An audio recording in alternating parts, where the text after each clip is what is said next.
Yo, what is going on, guys? Today I'm gonna run you through what are the half spaces in football.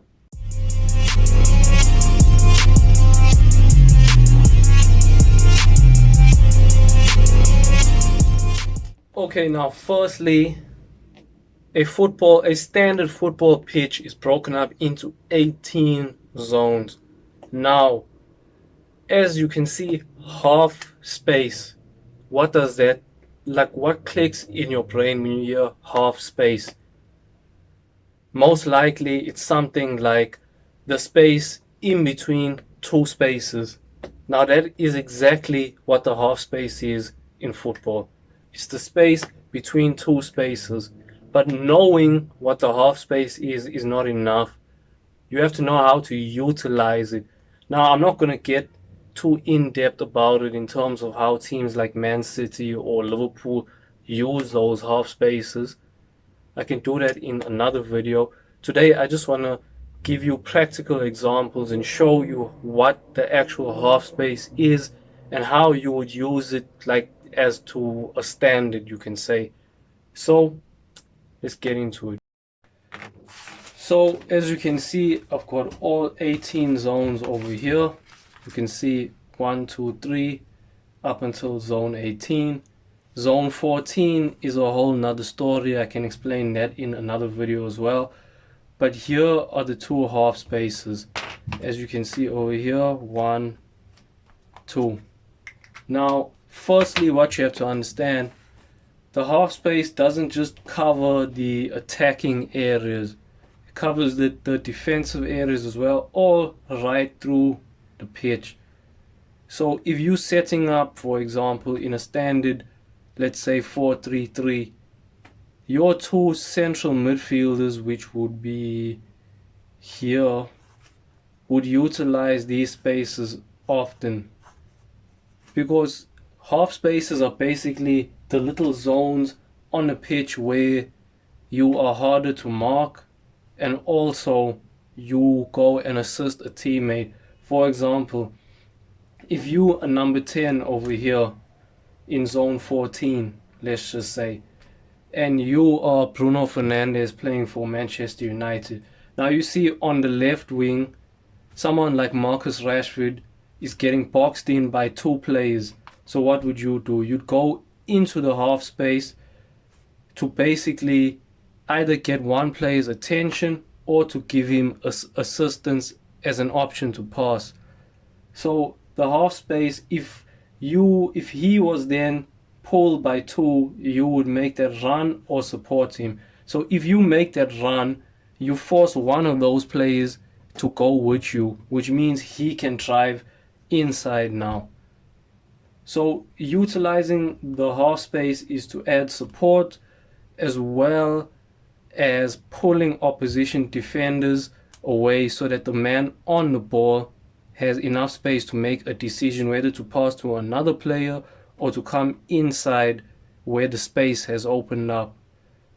So let me draw it on the board. So I'm not going to draw all 18 zones, but basically the half spaces would be over here.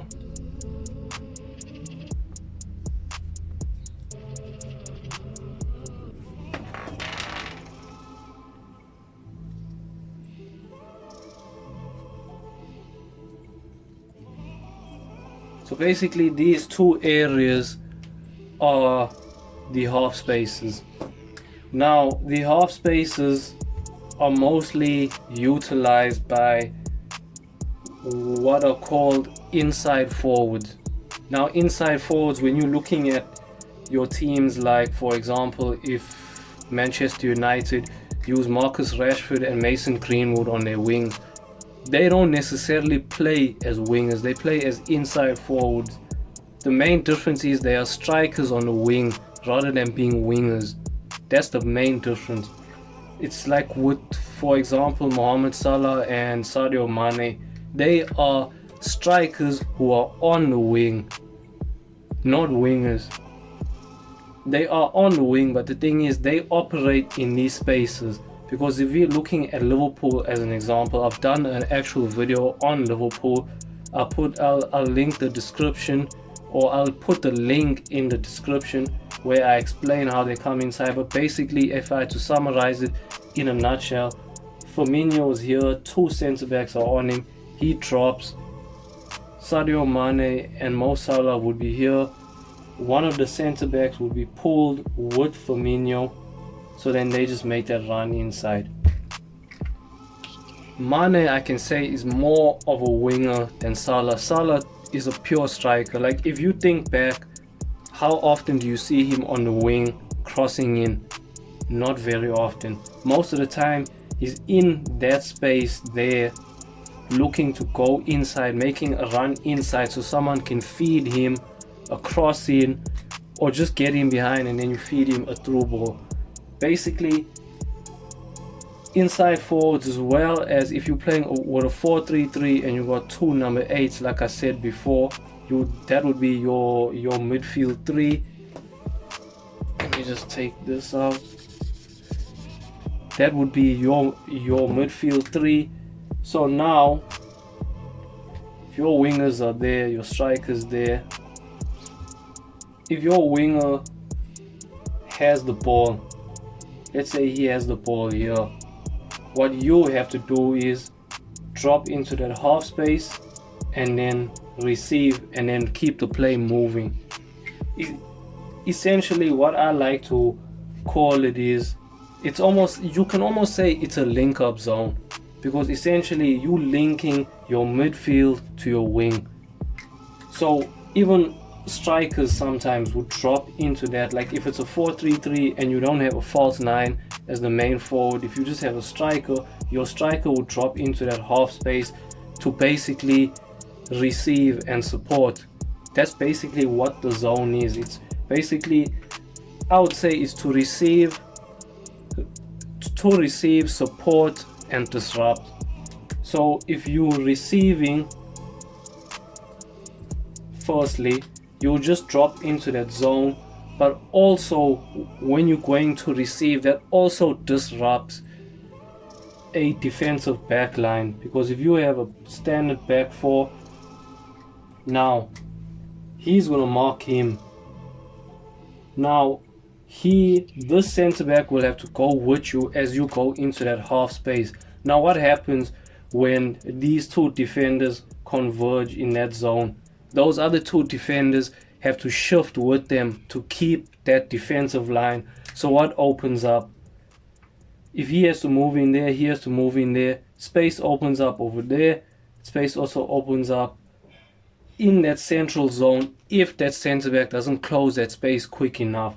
So that's why I say it's about receiving, supporting, and it's also for disruption, because those half spaces are incredibly, you can say, annoying for defenders. Because, for example, a fullback, if a winger is in a half space and the opposition fullback is pushing up, if you mark the winger, then the fullback just gets that whole flank to himself, where a through ball can be played and he can come in and cross.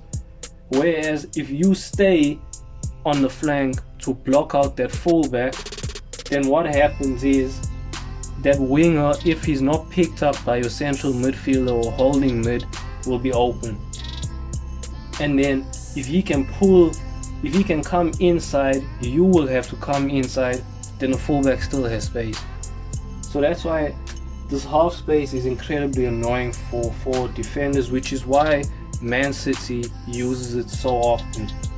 Because whether it's the wingers spreading wide and the central midfielders going into that zone, or the actual winger going into that zone and the fullback pushing up, it just disrupts the whole defense, and basically it can pull a defense apart. Because a lot of the time the weak links in defensive back lines are fullbacks.